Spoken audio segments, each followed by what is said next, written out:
美國馬氏宗親總會於4月4日在康年海鮮酒家隆重舉辦2026年春節聯歡宴會，筵開26席，賓朋滿座，場面熱鬧溫馨。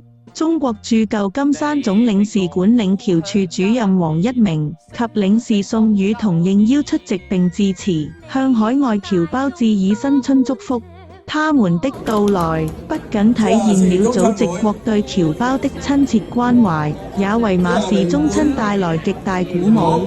馬、俞這三姓素有淵源，情同表親，多年來守望相助。當晚，俞風采總堂與這氏宗親會的代表亦專程到賀，共聚情誼，使團圓更添意義。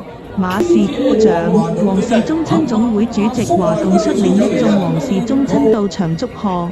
此外，來自史作頓及南加州的宗親不辭辛勞遠道而來，共襄盛舉，令宴會洋溢著濃濃的家族溫情。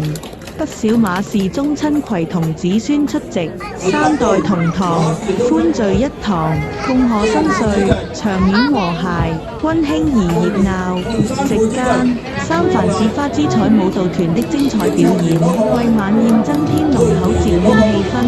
宴會由俞主持，當晚6時40分，醒獅進場揭開序幕，由主席建文、副主席光明及元老國新與光共同為醒獅點睛，隨後醒獅起舞，寓意新年興旺，吉祥如意，現場掌聲不絕。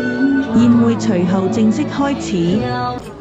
鄉親父老，大家晚上好，歡迎大家嚟到我哋今晚嘅春宴聯歡晚會。你哋嘅到來，讓宴會增加光彩，感覺到家嘅溫暖。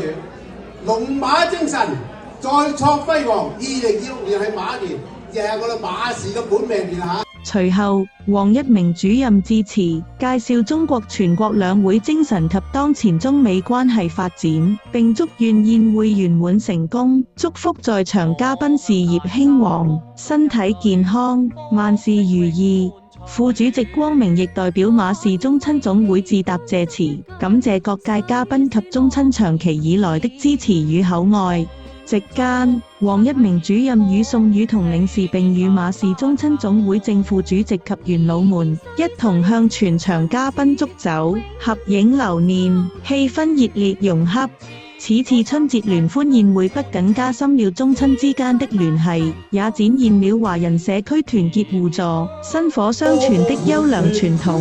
最後，宴會在歡聲笑語中圓滿落幕。恭喜大家，恭喜大家，恭喜恭喜恭喜！大家恭喜，聲聲